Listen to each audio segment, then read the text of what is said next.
few days ago, I was searching through an old storage tub of mine that I'd put away many years ago, like maybe 20 years ago, and haven't opened it since.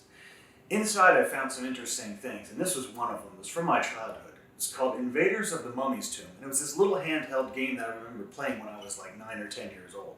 I kind of forgot about it since I put it away, but I figured, let's see what I can find out. So first, let's get a little bit of history about this game. So a quick internet search shows that these were made by Bandai back in 1982, and there were two series. The first series had a single LCD panel, and the second series had a double panel. I'm not sure why they called this double panel, considering that they both have the same LCD on the bottom screen, and they both share the Solarpower part on the top. The only real difference to me is that the device itself is slightly larger, and it has the joystick, but other than that, I don't know why they would have called it a double panel. According to this 1982 Bandai America catalog, it looks like they were coming out with a variety of handheld games at different levels and different sizes. The game I have looks to be the smallest in the family, and here's what the text from the catalog reads.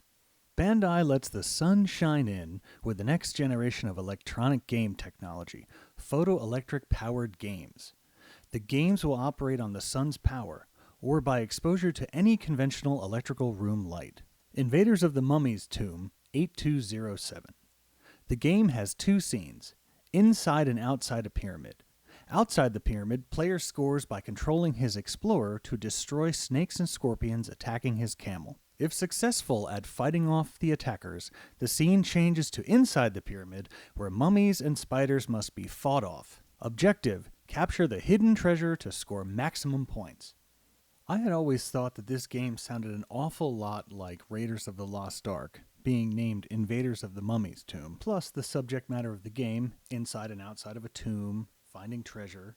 Interestingly enough, Bandai was involved in a lawsuit in 1982 specifically for copyright infringement. The lawsuit itself wasn't actually from Steven Spielberg or Paramount Pictures, it was actually from Midway, who owned Pac-Man and Galaxian. Long story short, Bandai was importing games that looked an awful lot like Galaxian and using the Galaxian name, and also used a name called Pac-Re Monster, which was clearly a trademark infringement on the game Pac-Man. Knowing that, I do not think it is a coincidence that Invaders of the Mummy Tomb, which came out in 1982, and Raiders of the Lost Ark, which came out in 1981, was nothing more than Bandai trying to capitalize off of popular culture. Now, with all that out of the way, let's talk about the gameplay itself. Now, I was actually pleasantly surprised to see that this game was still working with such dark pixels on this screen after so many years. Good job, Bandai, for creating a game that has withstood the test of time. I apologize for the shakiness, but I am really going to try my best to keep this screen in view of the camera the whole time I'm playing.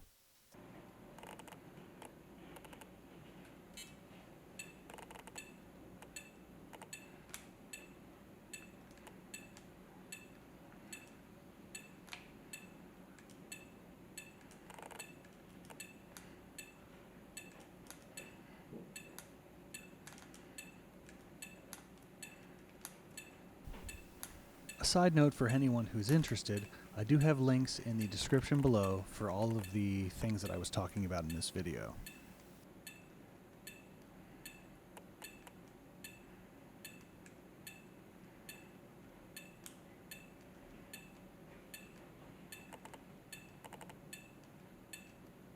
When you reach 500 points, the tomb door opens and you can enter the pyramid.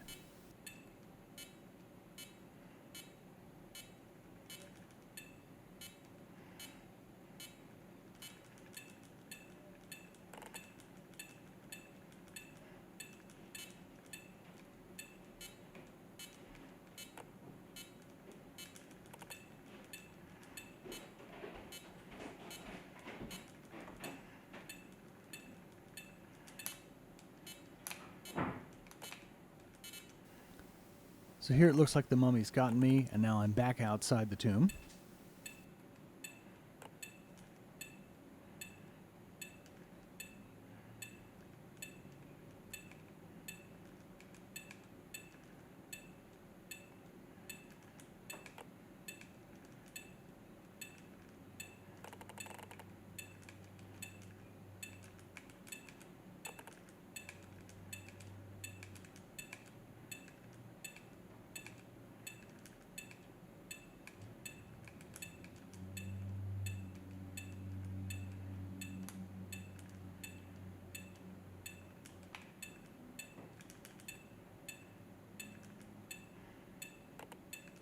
I'm noticing everything is getting a lot faster now, too.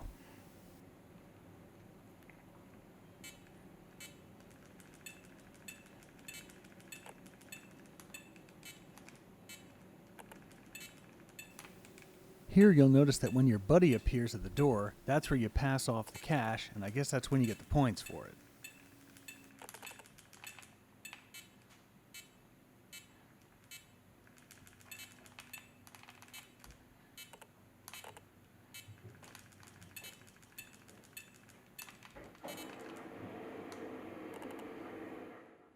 So there it is, everything I could find out about Invaders of the Mummy Tomb. I hope you enjoyed this little trip down memory lane with me, and thanks for watching.